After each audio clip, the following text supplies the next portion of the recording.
Magsamba, mag-aral, maglingkod, sa puso, sa isip at sa kilos. Ang Diyos ay sambahin, katuruan niya'y alamin, paglingkuran ang bayan natin.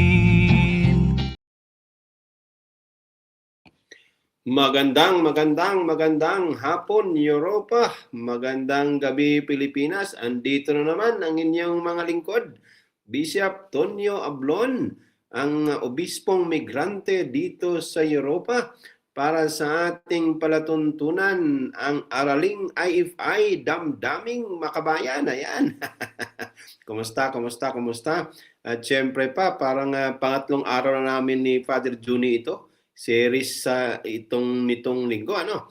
At ano bang pag-usapan natin ngayon? Mamaya pag-usapan natin at makikita natin mamaya si Father Juni Cabillas. At tika muna. Parang may technical na ano dito. Hello. Ayan. At siyempre pa, kasama natin si Father Junito Cabillas. So, Padre, bati mo na. Ayan. Magandang gabi dyan sa Pilipinas. Narinig kaya tayo nito? Hello? Uy, parang inisnab man tayo. Hello? Ayan. Balikan natin mamaya si Father Junito Cabillas, mga kapatid. Parang baka may problema tayo dito sa ating technicals. Pero ayan.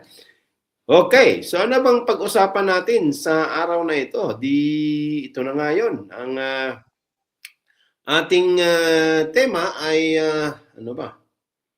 Ang ating magiging siyempre at sa ating live stream ngayon, kahapon kasi pinag-usapan natin yung patungkol sa Mindoro. Sa mga nakaraang araw, matindi ang ingay sa social media, mga kapatid. Sa lansangan tungkol sa patuloy na pagkakakulong ni dating Pangulong Rodrigo Duterte sa International Criminal Court. May mga nagsasabing siya raw ay dinukot or kidnap.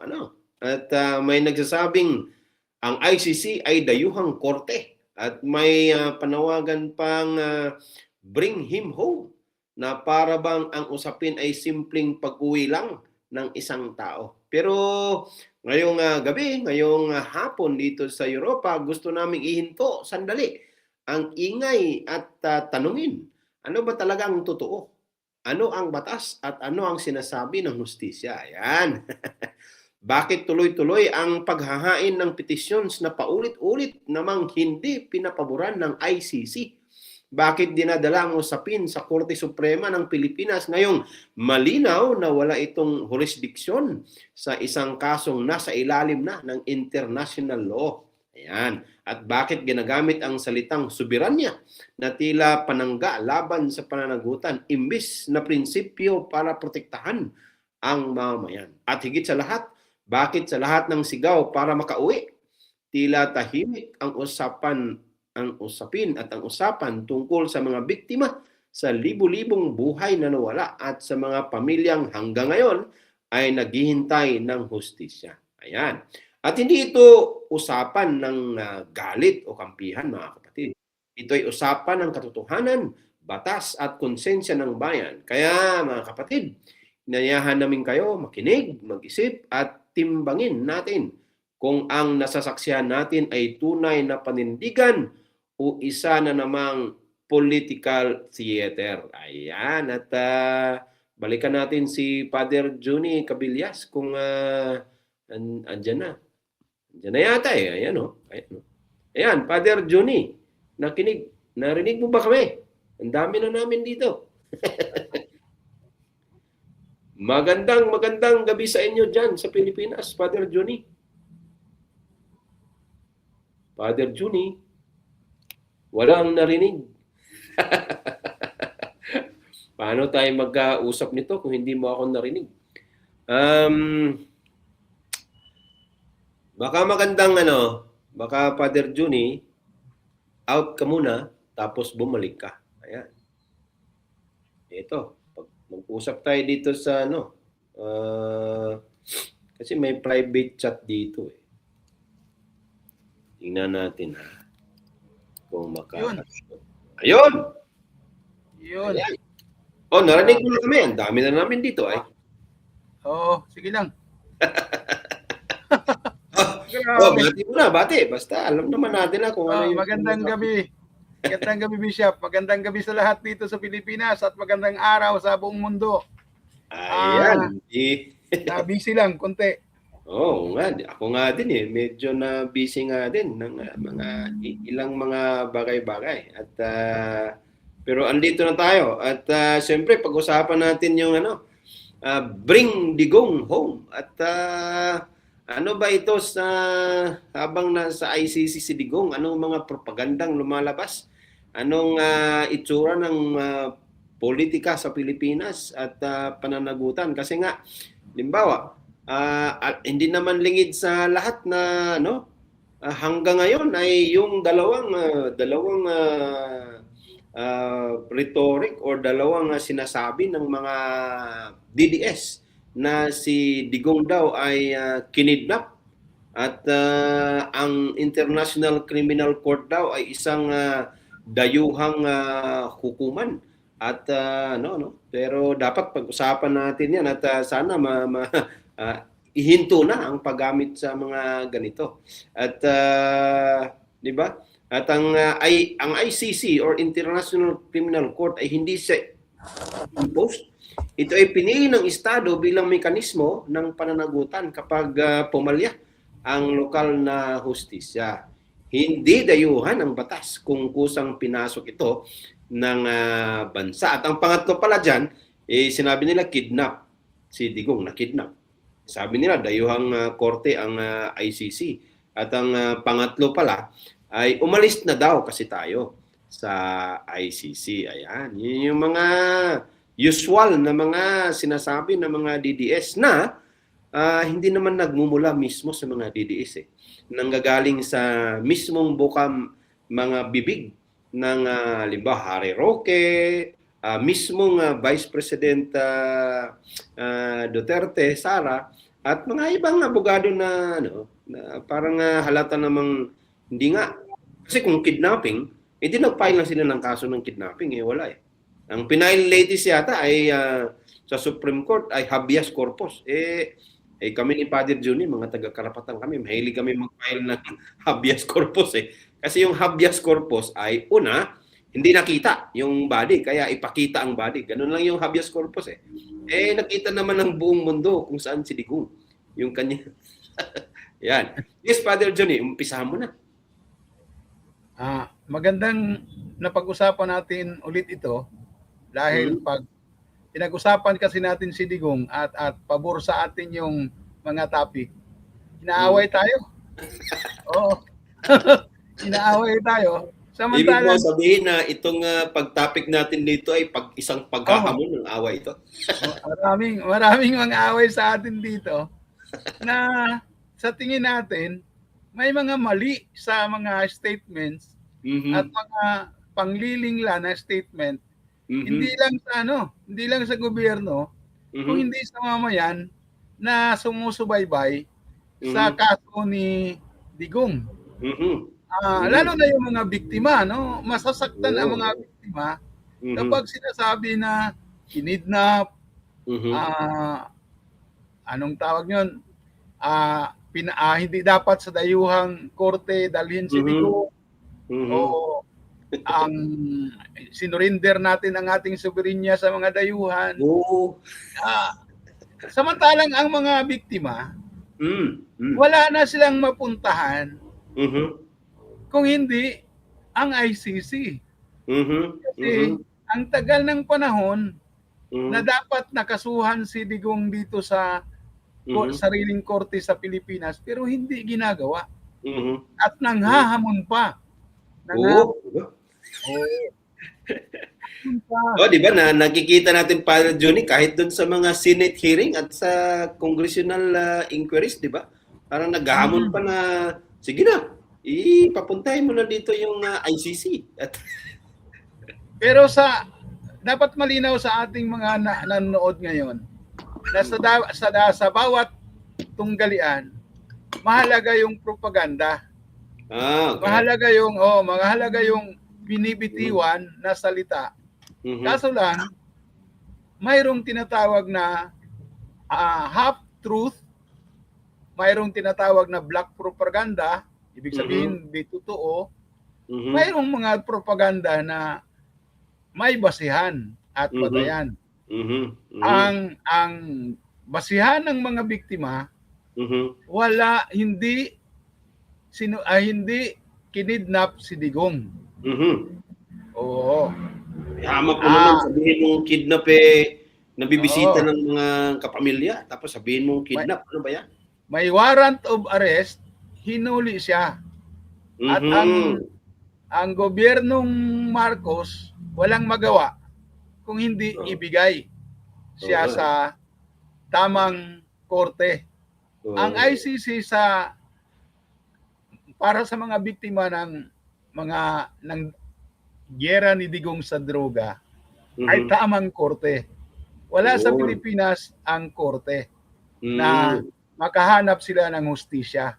Kaya natural lang kung ang kanilang paninindigan ay dadalhin sa ICC ang kaso at tinutugunan ng ICC, natural lang na sagutin ng kampo ni Digong yung gamitin nila yung lahat ng paraan na sa tingin nila makalusot sila, pero hindi naman nakalusot.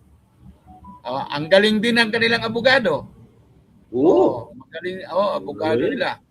Highly respected yan na abogado sa ICC, si Kaufman. Oo. Kaya nga, binabayaran nila ng 150 million US dollars ba? Dollars, no? Parang euro Mas euro. mahal kung euro.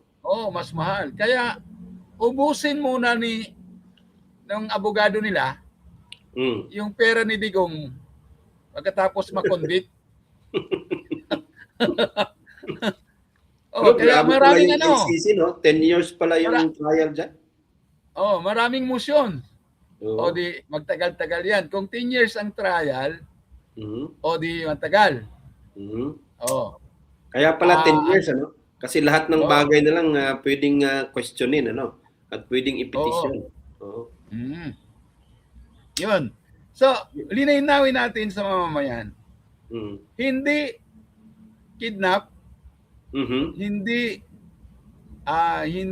siya dapat lang siyang kinasuhan sa ICC, at yun ang paninindigan ng mamamayan, lalong-lalo na ang mga biktima ng war on drugs. Para sa kanila, tama lang, at naghihintay sila na ma-convict si Digong. Kaya yung sinasabing bring Digong home, pwede naman. Pero talaga namang bring Digong home limbawa, matapos na yung kaso, ma-convicted si Digong plus 20 years. Kasi ang lifetime sentence pala ng ICC ay 20 years lang yata. Parang or 30 years, Pero 80 ngayon So mga 120 years old si Digong, makauwi na sa Pinas.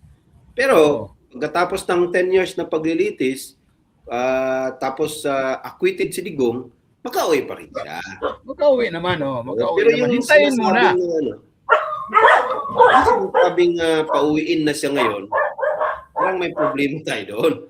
Kasi, di ba, kinasuhan na siya. Tapos ay, pero Father Johnny, ang tingin ko kasi dito sa kanilang bring him home, kahapon lang yata, merong inilunsad na signature campaign sa Davao. Mangangalap daw ng 500 signatures para ipadala sa ICC para makauwi na si Digong. Parang gano'n, At itong mga sinasabi nila, sa tingin ko kasi, hindi na ito para kay Digong Ano tingin mo, Father Johnny? Kasi parang pilit nilang binuhay itong issue, kidnapping, dayuhang korte, wala ng jurisdiction dahil umalis na raw tayo. Parang pilit lang nilang binuhay ang mga ito para maidaos nila yung Sara sa 2028 eh. Parang sa tingin ko lang ha, hindi naman na ako political analyst kasi. So, yun. Kasi nga, sabi ng ICC, nung i-deny niya yung petition for interim release, isa sa mga reasons doon ay ma-impluensya pa si Digong. Ibig sabihin, nasa vice president yung anak, mga anak at apo ay nasa gobyerno at marami pang malaking suporta. Isa yun sa dahilan kung bakit hindi pinayagan yung interim release. At kahit yung sinabing kidnapping, kahit yung sinabing walang jurisdiction, basihan din yon na huwag pagbigyan yung kahilingang interim release. Dahil kung hindi naman sila naniwalang nasa coop ng ICC, hindi na talaga sila babalik kasi sabi nilang kidnap eh. Kung i-release mo, hindi na babalik yan. So, ganoon naman kaya. Kaya sa tingin ko, parang ginagamit na lang ang mga ito para lang buhay pa rin ang issue hanggang 2028. Ayun. Bishop, ganito yon. Sila ay naniniwala na ang kampo ni Sara o yung mga DDS naniniwala na mayroon pa silang kapangyarihan. Mayroon pa silang puwersa. Ang pinagbabatayan natin yan, yung rally ng Iglesia ni Cristo. Na ano naman talaga yon, pagpapakita na suporta kay Sara. At tuloy-tuloy yung kanilang panawagan na Marcos resign. Sa katunayan nga, may sundalong, mayroong retired general na kinasuhan. Sabihin, may followers yun dahil natatakot yung gobyerno eh. Kinasuhan. Kaya may followers yun. Katapos mayroon ding nirelieve na kernel. May nirelieve na kernel. Ibig sabihin, mayroon din yang dahil anong tawag niyan? Loss of confidence sa presidente. Hindi naniniwala sa... nag-withdraw pala. Simunggaw yun. Oo. Ibig sabihin, kabahagi yan sa kanilang pamamaraan na itaas si Sara kasi umuugong na rin yung plano na mag-file ng impeachment kay Sara. O, di ba? Ibig sabihin, yung issue ng Digong, kasi sa totoo lang, ang dami talagang naniniwala kay Digong. Mas hindi pa naniniwala kay Sara eh. Kay Digong pa, kaya dadalhin nila si Digong, ang issue ni Digong, dalhin nila, dahil parang pag iangat ang issue kay Digong, iangat mo rin si Sara. Kaya mahalaga yung panawagan nila para sa kanila na buhayin ang isyong pauwiin si Digong. At kung uuwi si Digong, talaga namang lalakas ang suporta para kay Sara. Oo. Kaya gano'n ang kanilang paniniwala at siguro itulak nila yan. Itulak nila yan hanggang February, hanggang March dahil panahon nga to ng tunggalian. Yung file ng impeachment against kay Sara. Oo nga. So, parang gusto nilang matabunan yung issue kay Sara. Kaya binuhay nila itong pilit nilang binuhay at dapat manatiling buhay yung issue kay Digong. Kasi ako, Father Johnny, yung mga lawyers, mga lawyers nila. At kasi one way na parang propaganda lang talaga para yung issue ay habang sinasabi ng mga lawyers na ito ay kidnapping, alam naman nilang hindi totoo. Kaya wala silang pinail na kasong kidnapping. Sinabi pa nila doon sa ICC, pero hindi naman pinatulan ng ICC pabor sa kanila. Yun ang mga nangyari sa buhay natin. So mga kapatid, wala si Father Johnny. So habang hinintay natin si Father Jun kung ano mang nangyari doon sa kanyang signal ngayon, malalaman naman natin kung makabalik na yon. Ayan, nandiyan na. Oh, nawala ka. na naman. Oh, nawala ka na naman. Pero ganyan talaga. Pwede namang bumalik eh. Yan. Yung nga Father Jun, sinasabi ko ay alam naman ng mga lawyers nila na hindi totoo yung mga sinasabi nila. Kasi kung naniwala silang totoong kinidnap, nag-file na sila ng kaso ng kidnapping. Kasi andyan lang naman si Torre. Wala naman si Torre sa labas. Pwede nilang kasuhan kasi sabi nila kinidnap ni Torre. Ang nag-orchestrate ay yung DOJ at ang DILG, etc. Andyan naman, mga buhay pa yan. Andyan lang sa Pilipinas. Yung mga tao yun. Kaya pwede nilang kasuhan. Pero hindi nga nila ginawa dahil sila mismo alam nilang hindi totoo yung sinasabi nilang kidnapping. Tsaka, kung sabi nila walang jurisdiction yung ICC dahil umalis na tayo, umalis si Digong bakit file sila ng petisyon doon sa ICC? Kung hindi mo, di ba? Kung hindi mo in-acknowledge na may ang tawag niyan jurisdiction sa iyo, yung korte na yon, huwag kang mag-file doon, di ba? File sila ng kaso doon sa nagre-reply din sila. Pag may pinail sabi ng korte ganito, nagre-reply sila. Tapos sabi nila, walang jurisdiction. Alam nila na hindi totoo yung mga sinasabi nila. Kaya ako, mas doon ako sa mga naniniwala Kasi habang yung nagsasabing kinidnap, habang yung nagsasabing walang jurisdiction, habang yung nagsasabing dayuhang korte, yung ICC, nag-cooperate po sila. Kaya doon ako sa mga DDS Mga DDS, pwede bang gumising na hindi nga naniniwala yung mga nagsabi Kasi, di ba, yung sinabi mo ay mapatunayan yun sa ginagawa mo. Sabi mong kinidnap, hindi ka nag-file ng kaso. Sabi mong walang jurisdiction at kurtihang dayuhan, pero cooperate ka ng cooperate.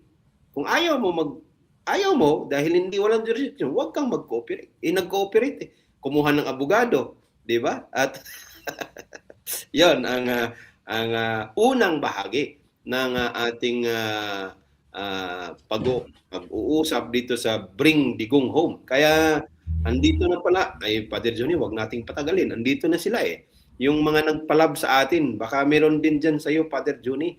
Nagpalab sa atin si Mila Anino, si Idnalyn Talaugon Bonggulto, parang taga Diocese of Tubod ito. Ayan.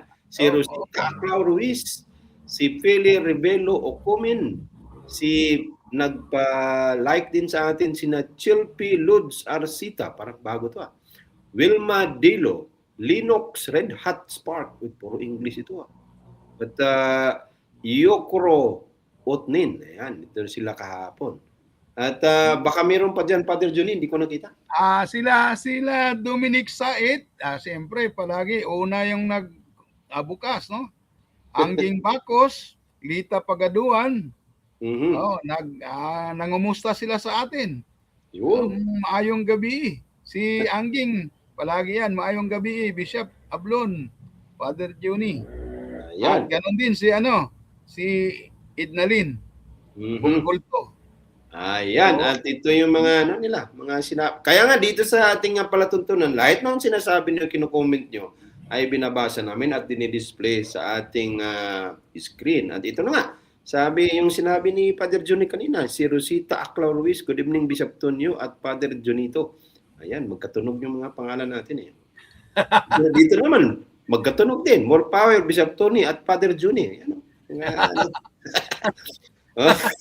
Itong si Angging Bacos, talagang natin to. Sa magkausap pa, maayong gabi na sa Bishop Ablon o Father Johnny, Dugang Kadasig, di ba? Ito, Idnalyn, maayong gabi Bishop Tonyo, ug nimo Padre Jonito Cabillas. Ayan.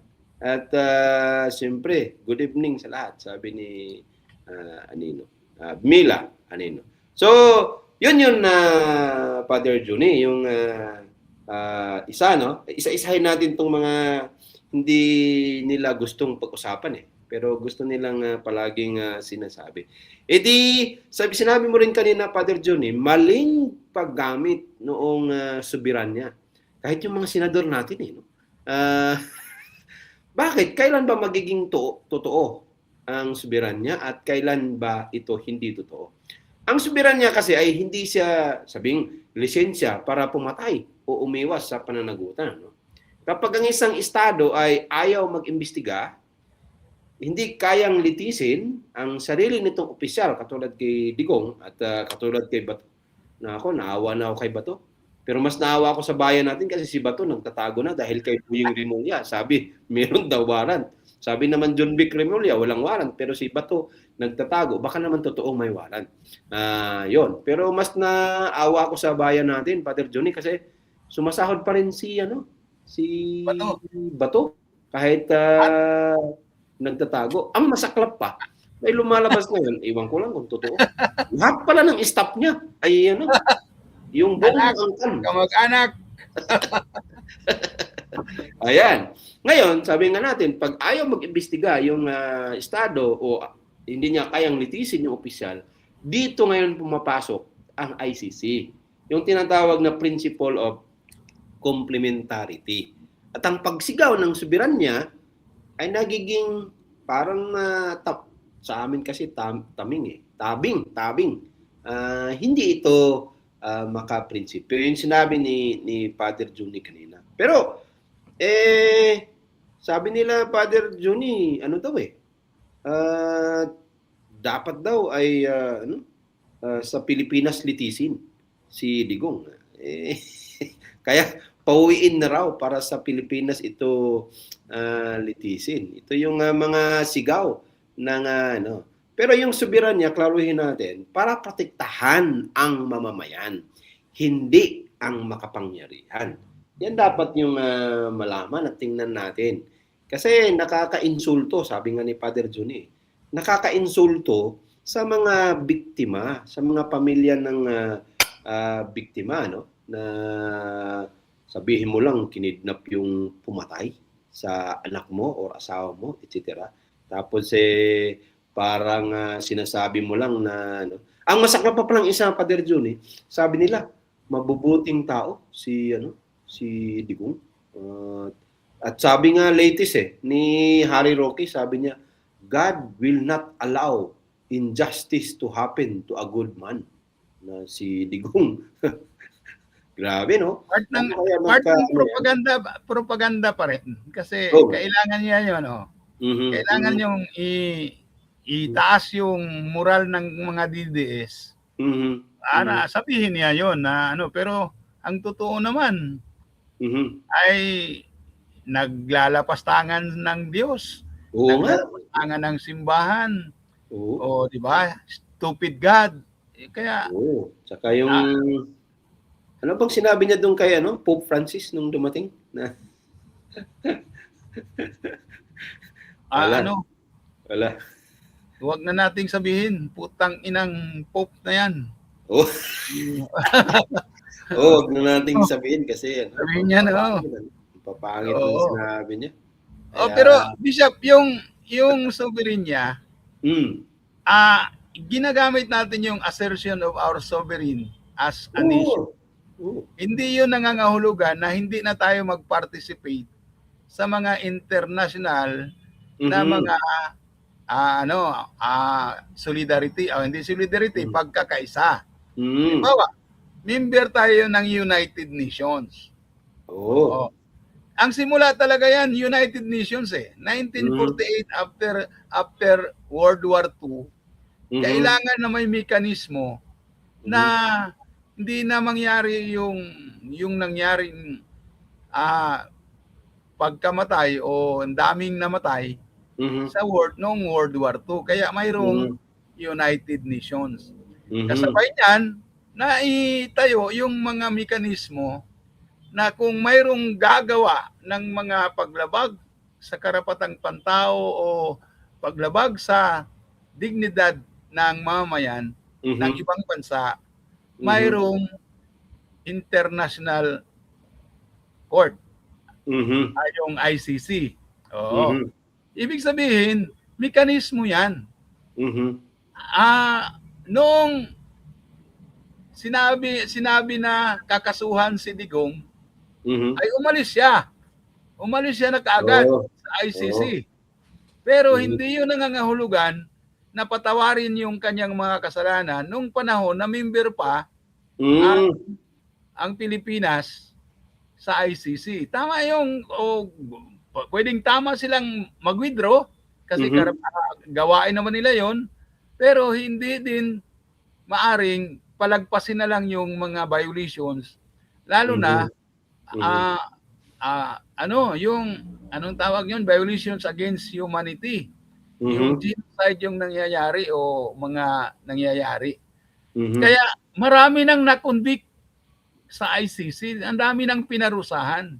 Kaya nga. Ngayon, dahil sa nagkasala sila sa Mhm. mamamayan ng sarili nilang bansa. Mhm. Actually, ang ICC, tulong mekanismo Mhm. upang mapatatag ang soberenya ng Pilipinas. Kasi Ayun, tama yun. kung Oh. hindi patatagin ang soberenya ng Pilipinas, Mhm. yuyurakan lang ito kung sino man ang gustong Mhm. sisirain ang Mhm. buhay ng mamamayan. Kaya Oo. kailangan tulungan sa atin ang Pilipinas ng ICC Mhm. upang ang soberenya nito ay Mhm. magkaroon ng katuparan sa Mhm. buhay ng mamamayan, hindi Mhm. sa mga politicians. Yun. Yun dapat Yun. linawin natin yan. Oo. Tsaka may mga una siguro nating linawin diyan. Nung kinasuhan siya, si Digong, umalis siya kasi kinasuhan eh. So, ang nangyayari, para bagang nung okay pa ay kasama ka pa. Oo.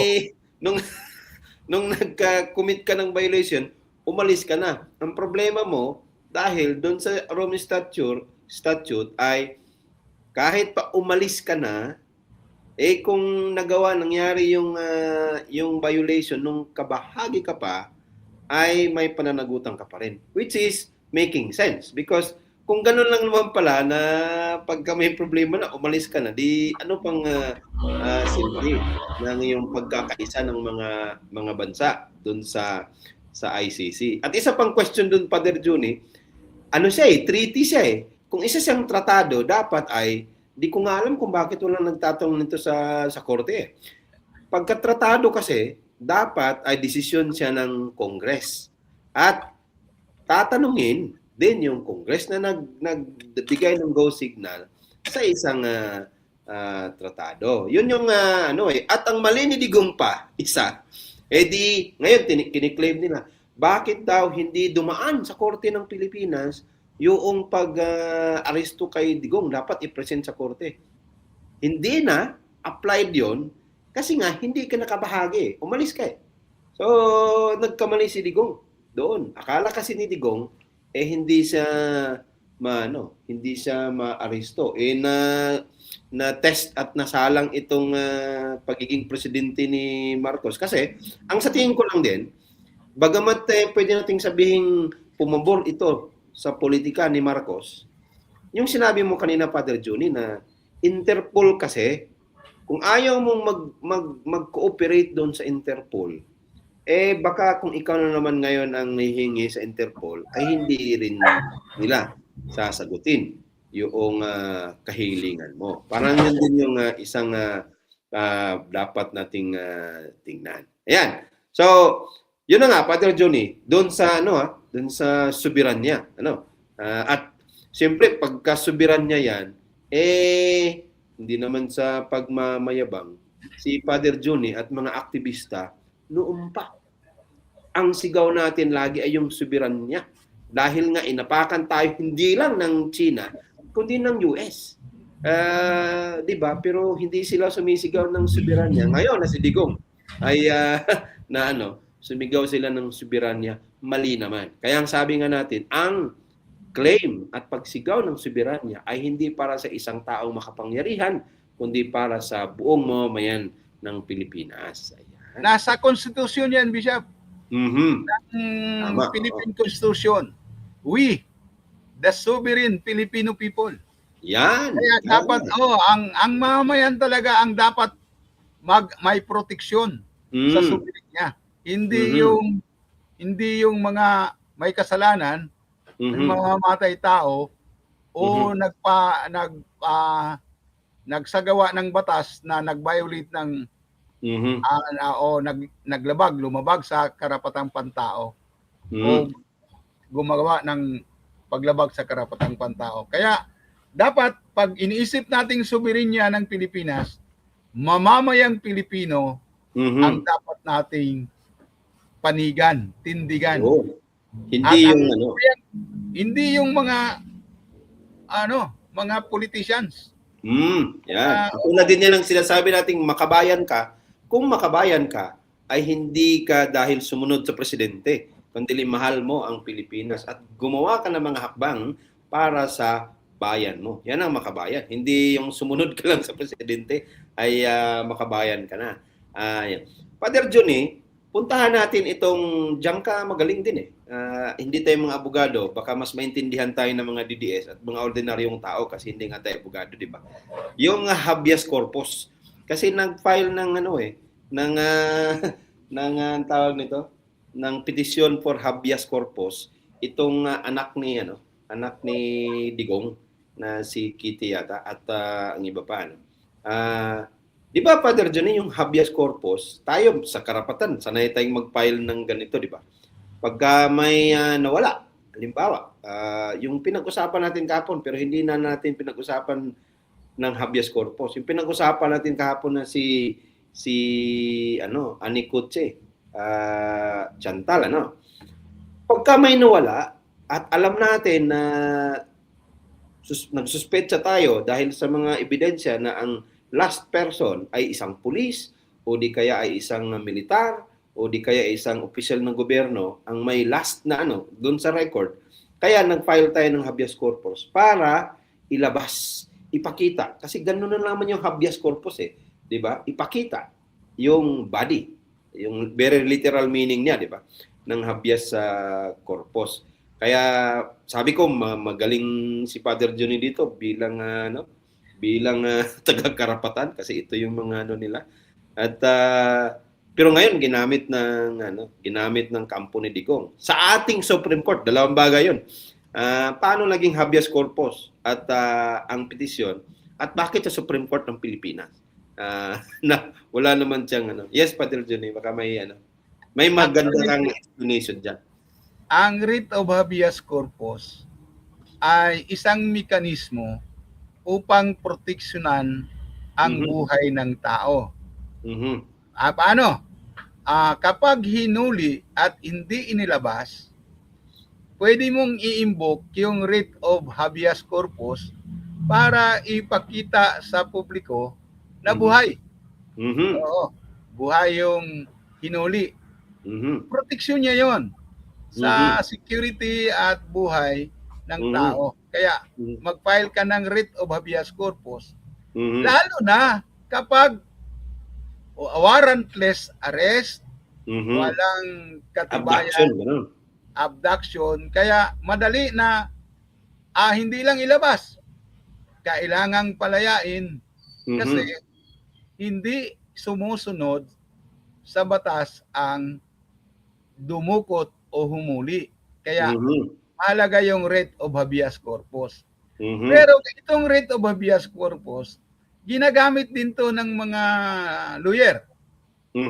Lalo na kapag mayroong mga nakakulong na hindi dumaan sa tamang proseso.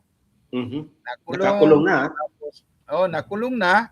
Tapos hindi nalitis ng maayos. Mag-file, pwede rin ang mga lawyer na mag-file ng writ of habeas corpus para ilabas yung tao upang litisin. Kaya mayroon ding pamamaraan yan. Kaya yung pag-file ni Kitty ng writ of habeas corpus, umaasa siya na may injustice kang nangyari sa kanyang tatay. Hindi naayos paglitis. Samantalang wala pa namang paglilitis. At inaasikaso pa ang kanyang mga nasa proseso pa ng pag-imbestiga o pagpresentar ng mga ebidensya, ibig sabihin, sinusunod ng ICC yung proseso.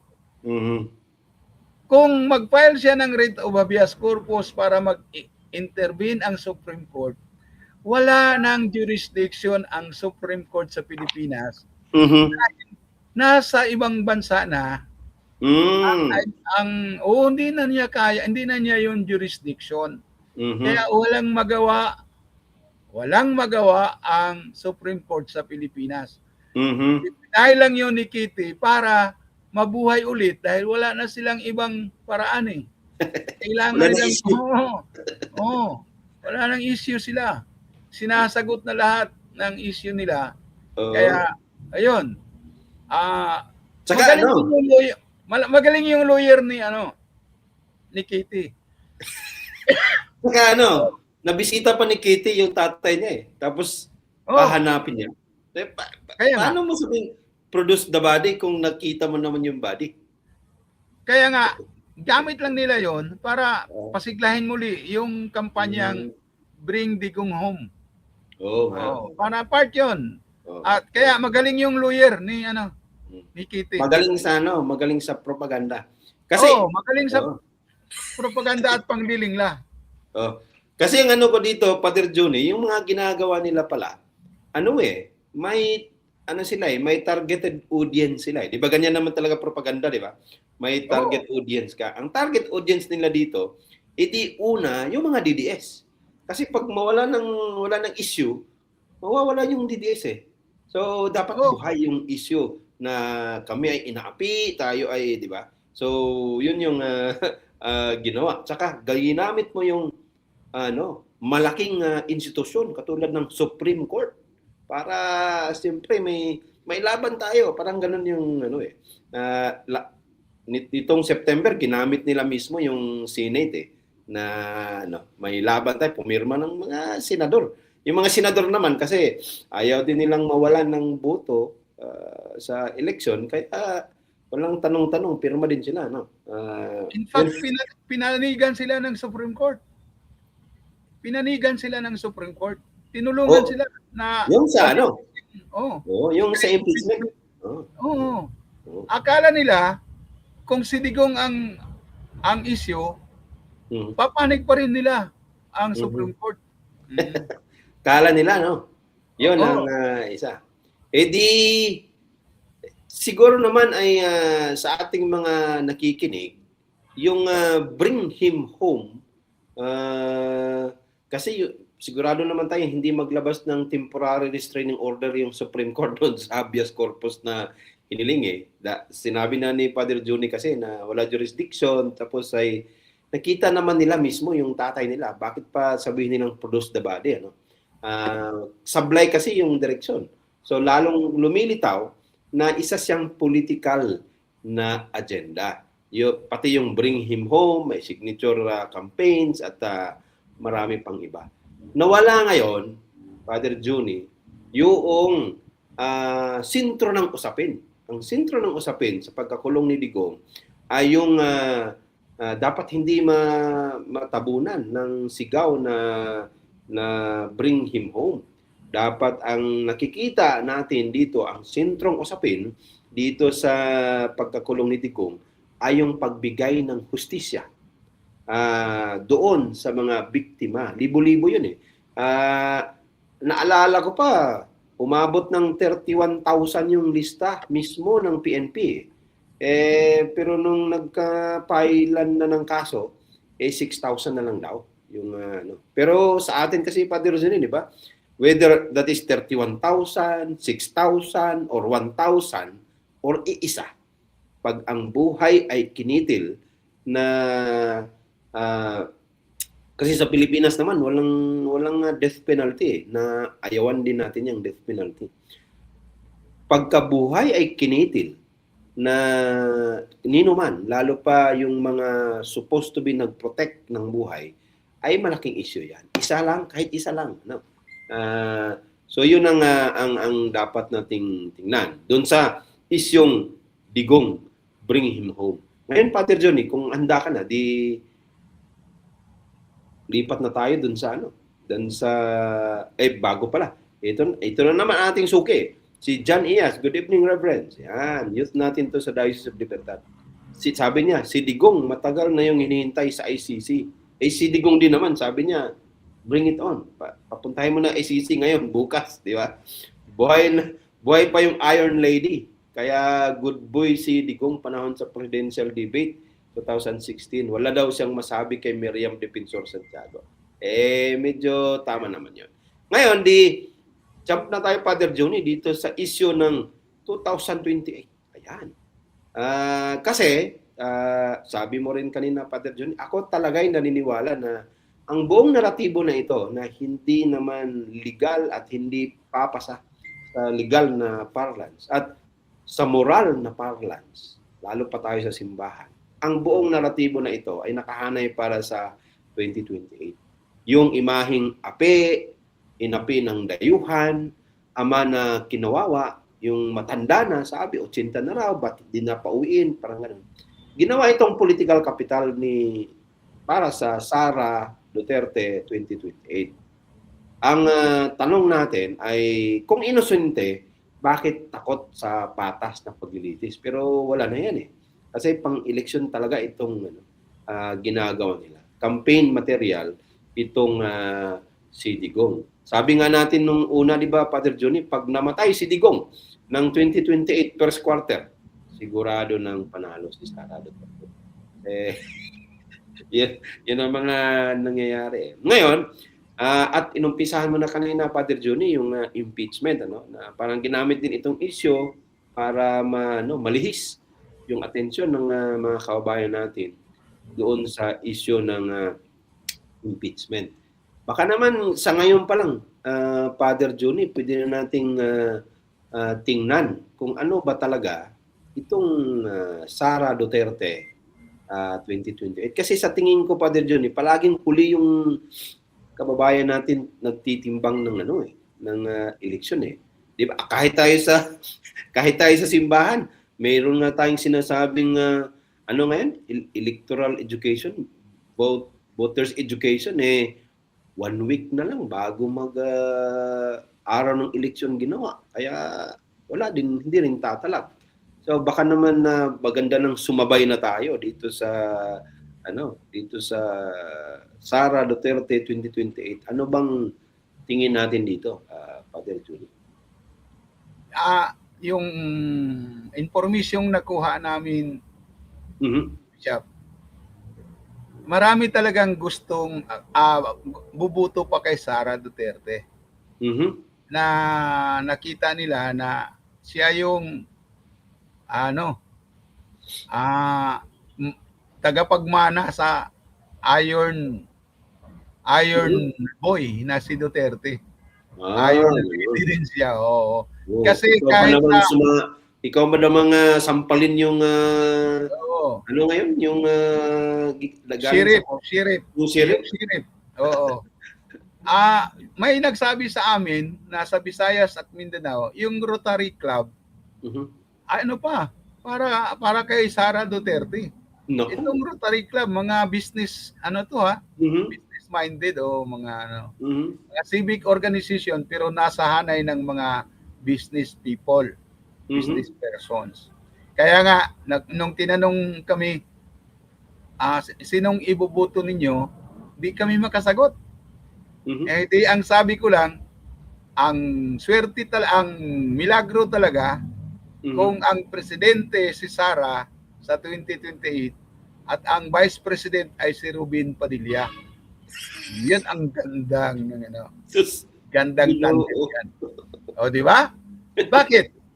Kasi propaganda lang naman ang usapin nito, Bishop. Kailangan i-build up yung tao, yung mag-build up sa puso ng tao, yung sinasabing ang makalutas ng problema sa Pilipinas, kasi bagsak yung ekonomiya. May political crisis dahil sa mga na-involved sa mga yung corruption. So ang iniisip nila si Sara pa rin yung savior. Nako. Oo. Oo. Marami pa kaya ngayon pa talagang naghahanda na sila para sa 2028. Mhm. Sabi ni Ronald Llamas, sinusubaybayan ko rin tong tao na to. Si Ronald Llamas ay nagiging officer nagiging official sa panahon ni Presidente Noynoy Aquino. Pero akbayan to siya na tao. Political advisor. Oo. Tapos, ang sabi ni Ronald, ngayon ang 26, kung hindi natin mawalan ng kapangyarihan si Sara Duterte, talo na tayo. Talo na tayo. Kaya dapat mag-focus muna kay Sara Duterte yung mass movement. Mag-focus muna. Oo. Including impeachment, including rallies, including yung lahat ng ombudsman, all efforts against kay Sara Duterte, kailangan maganap itong 2026 dahil kung lumagpas ito at maligtas si Sara, tapos na ang laban. 2027 kasi 1.5 year na lang ang pag 2027 katapos half o 5 months sa 2028 tapos na ang laban. Yun ang mga tapos na. Kaya nga sabi ko maganda kung si Sara Duterte ang presidente, si Robin Padilla ang vice president para maayos yung ating mananalo yan si Robin Padilla dahil iboboto yan ng mga kapatid nating mga Muslim. Pero hindi naman pwedeng iisang tabi yung laban ng mga mamamayan. Kasi bagamat mag-aayos ng makinarya, si Sara Duterte, si Amy Marcos, si Gloria Macapagal Arroyo, yun ang yun ang mga parang triumvirate lady sa politika nandyan pa naman sila, magapangyarihan pa yan sila. Kahit si Amy Marcos, sa Ilocos, ginagalang po rin siya. Mga kamag-anak pa rin yung may hawak ng kanyang mga sa politika sa Ilocos Norte. Kahit hindi sila magkasundo ng kanyang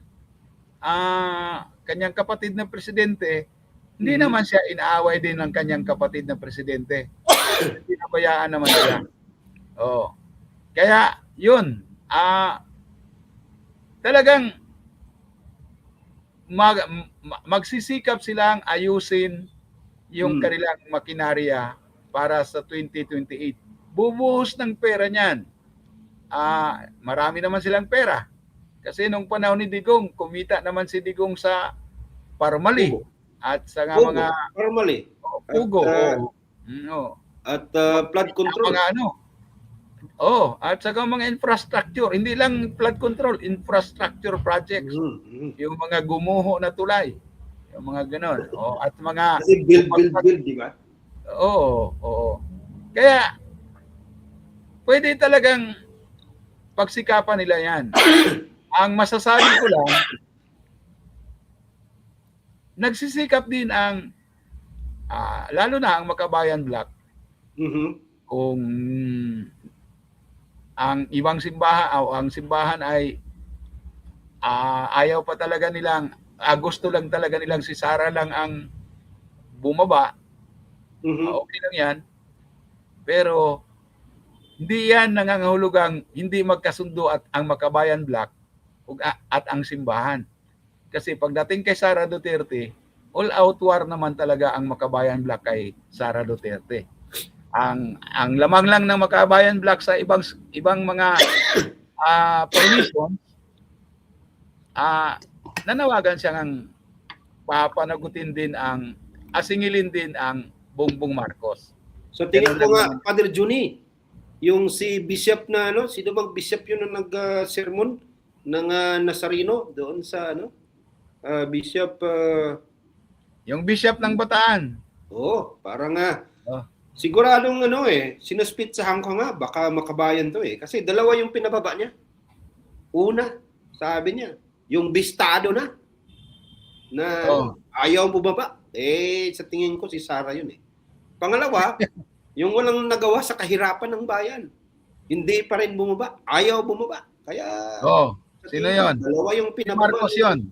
Bishop na yun Kaya Marcos yun. Sa tingin ko baka maganda yung anyway. Pero hindi kasi sila, ang posisyon pa rin ng CBCP, ganun pa rin. Ayaw nilang Bongbong at sa Sara sa resign. Yun pa rin ang posisyon. Pero may mga individual na mga bishop dyan na naniniwala sila na dapat bumaba din si Bongbong Marcos.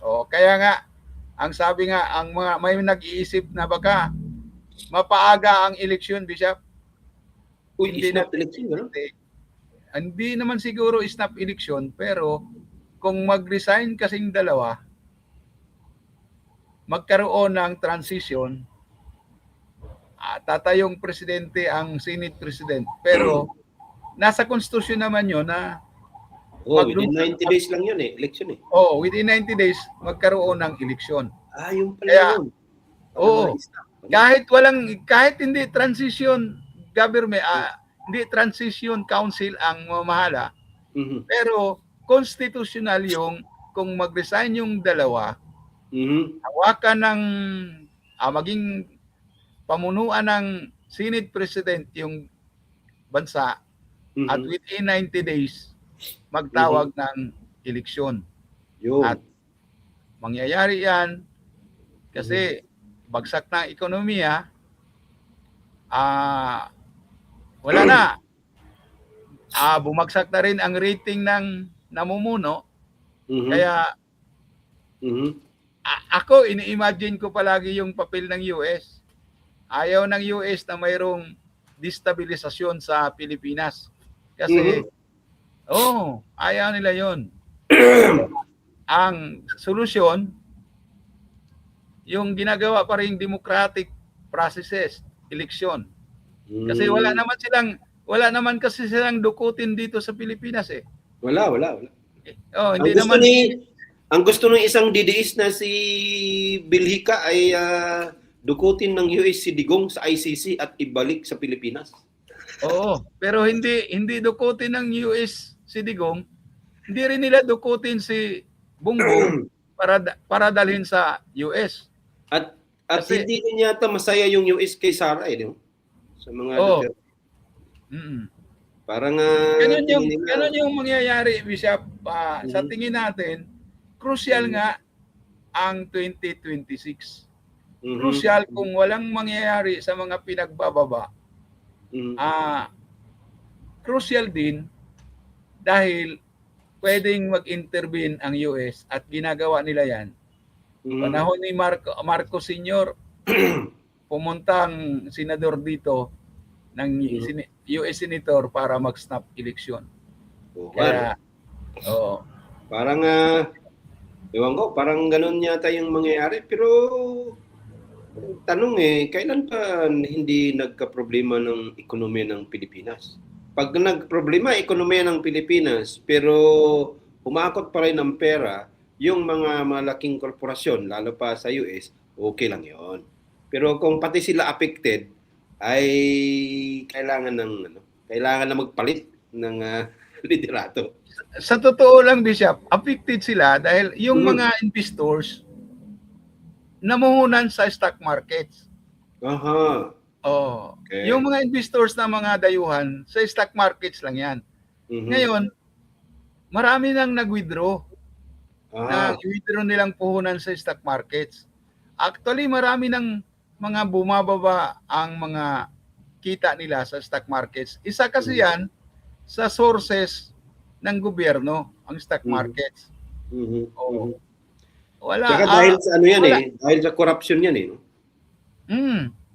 Actually, wala pang nakitang ang mga investors, wala pa silang nakitang malinaw na yung realidad na real na solusyon sa korupsyon. Wala Yung nga naman. kinasuhan, yung mga staff ni Saldico, yung mga si Diskaya, pero sa korupsyon lang yun sa Davao kay Diskaya. Hindi Kay pa, Saldico, sa korupsyon lang yun sa Mindoro. parang sampling Ngayon, lang, di ba? Parang, oo. parang Tapos, dito, pero hindi naman lahat. Kasi mga kaalyado yan eh. Mga, di ba? Parang may deal eh. Parang sa tingin ko may deal, ano? Kayo, dito lang kasuhan namin kayo dito. Huwag kayong mag-alala. Yung mga iba, hindi namin matatapos yan. Hindi na namin magawa yung mga iba. At tama na ako kinakalculate ko talaga, Father Juni, kasi hindi ko matanggap yung sinabi ni Bongbong Marcos na yung mga hindi na maging merry ang Christmas nila. Iba pala yung ibig niyang sabihin at iba din yung ating pagkaintindi. Tama pala si Bongbong na kasi para sa kanila yung si Sara Diskaya ay big fish na. Big fish na yung Diskaya. Pero tama sila dahil yung bigger, kasi ganyan naman, di ba? Big, bigger, biggest, di ba? Yung bigger ay sina Martin Romualdez, yung mga Joel Villanueva, mga Jingo Estrada, mga Chis Escudero, mga Bongo, etc. Yun yung mga bigger. Pero ang biggest ay si Marcos mismo. Kaya yung pala yun. Hindi siya, hindi pala mali na sabi ni Bongbong na may hindi magme-Merry Christmas. Yung mga maliliit at yung big fish nga, si Diskaya. Yun yung nakita ko. Tama yung sinabi mo eh. Walang solusyon. Walang nakitang solusyon dahil sila nga involved. Laging tama yung mga aktivista eh. Itong si Father Johnny, laging sumisigaw to eh. Aktivista ito. Laging tama yung aktivista eh. Na burokrata, kapitalismo, ibagsak. Kasi hindi pa nagsabi si Marcos ng mahiya naman kayo. Yung mga nagrarally ay sinasabi na kung ano ang nagpapahirap sa bayan. Yung burokrata, kapitalismo. At andun ang mga politiko, political dynasty, mga landlords at mga iba pa. Sila yun eh. Sila yung mga sinisigaw ng mga aktivista. Nahuli na si Marcos. Nabisto lang kasi at napilitang mahiya naman kayo. Yun yung nangyayari. Pero yun na nga, yung sa akin naman, Father Johnny, dun sa election, magtatapos na tayo dahil isang oras na. Yung sa election, ayaw ko yung pwede pa natin pag-usapan yan sa mga darating na panahon. Pero ayaw ko yung ideya na para lang hindi manalo si Sara ay magkaisa yung Dilawan, Pinklawan at ang mga Marcos. Siyempre, sa kanilang politikal na mga interest, okay yun sa kanila eh.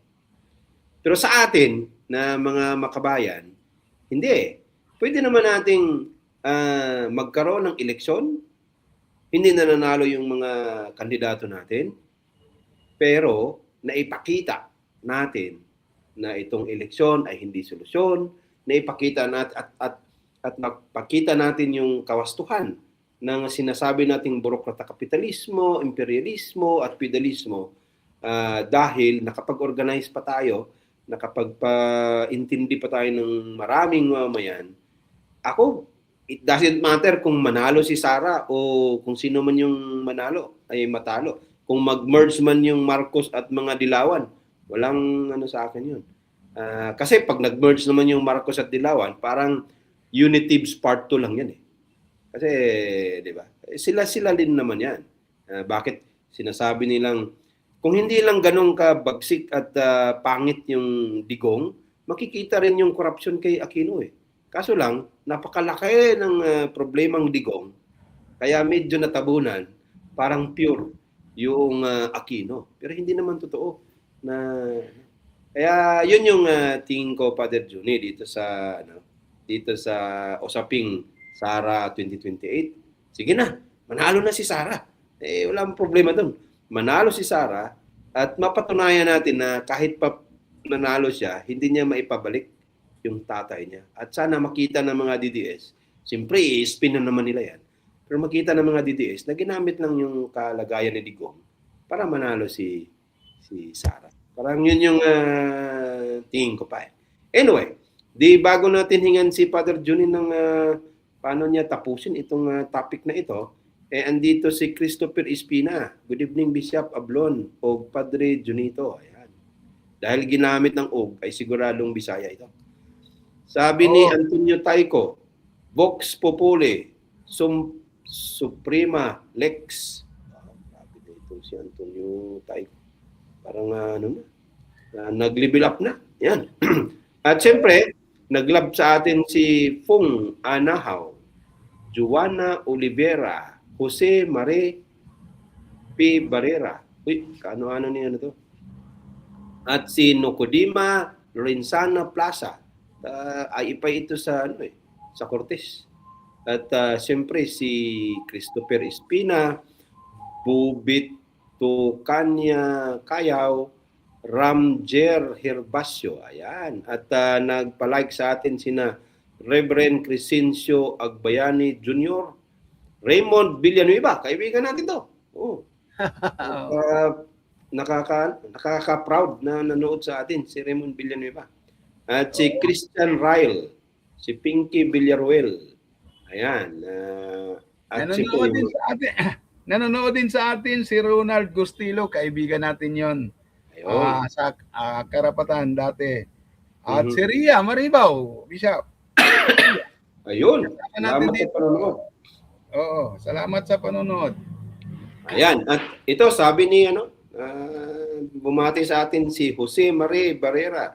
Good evening sa inyo, Father and Bishop. Ayan. Di Father Juni, yun na nga, pinag-usapan natin yung bring Digong home, propaganda, politika, pananagutan, at sa tingin natin ay ginagamit ito na kasangkapan para sa kampanyang Sara 2028. Paano natin, anong masasabi mo sa pagtatapos ng ating programa ngayon? Dito sa topic na ito. Tama, Bishop, bring Digong home. Pero magdagdag ako. Send Bato de la Rosa sa ICC. Ay, nako. Oo, dapat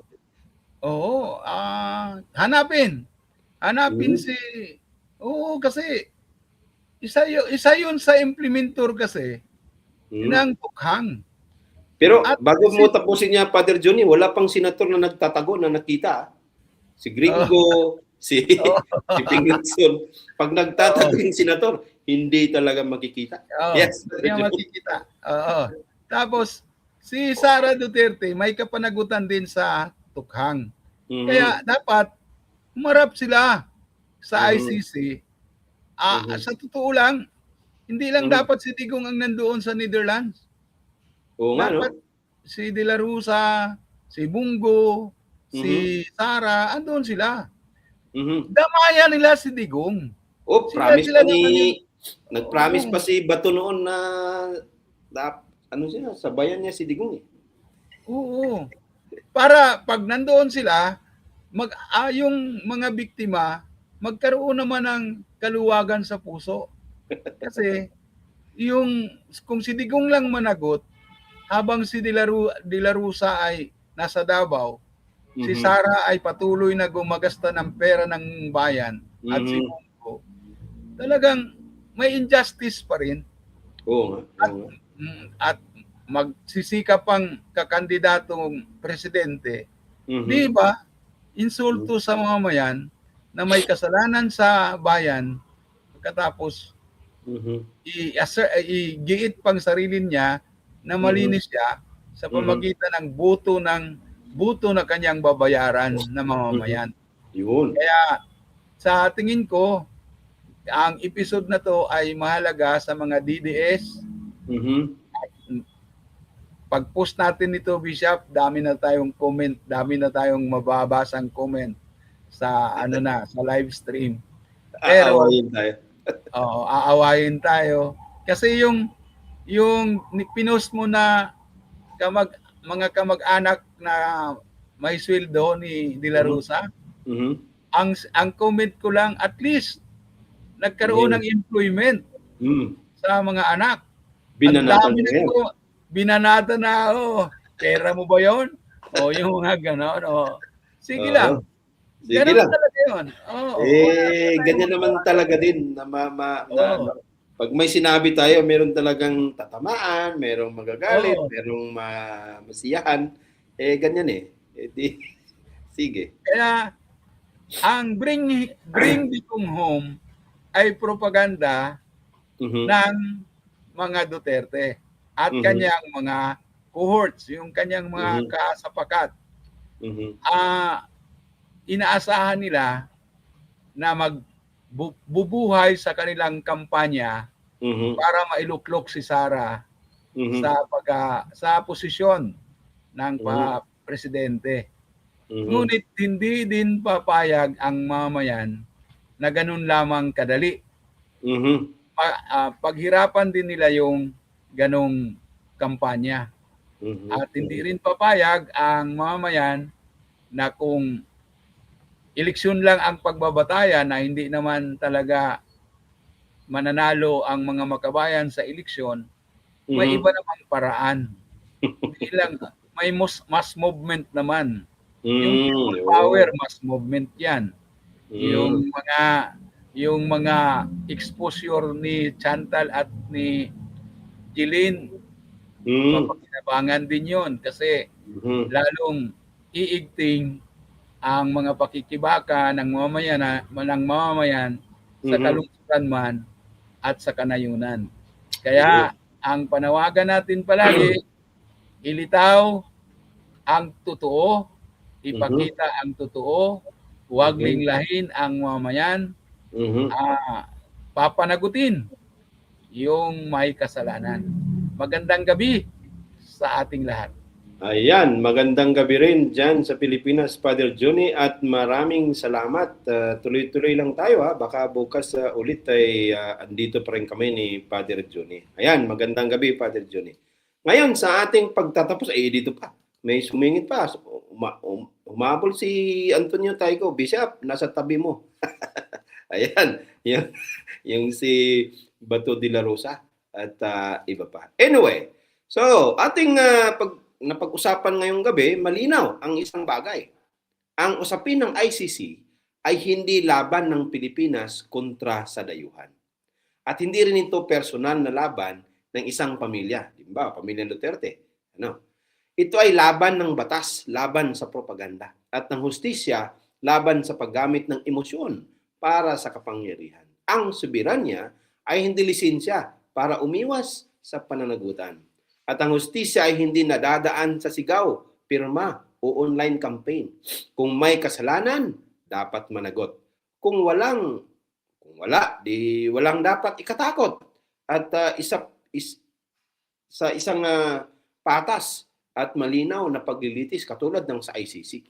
Sa huli, hindi pangalan, hindi posisyon o apelyido ang mahalaga, kundi ang dignidad ng bawat buhay na nawala, katulad ng mga biktima ni Digong sa Tukhang. At ang kinabukasan ng isang bansang may kakayahang magsabing walang sinuman ang higit sa batas.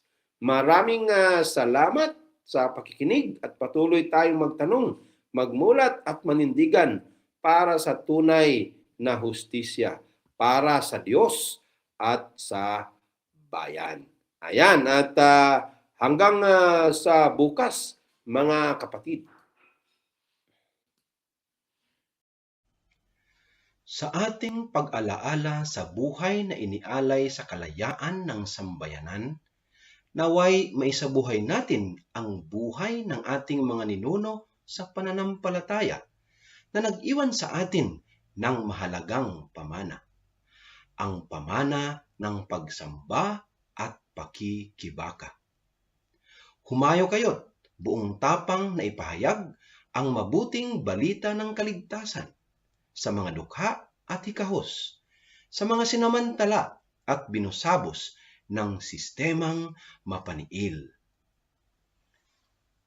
Humayo kayo at paglingkuran ang Diyos at ang bayan. Sa ngalan ng Ama, ng Anak, at ng Espiritu Santo. Amen. Magsamba, mag-aral, maglingkod, sa puso, sa isip at sa kilos.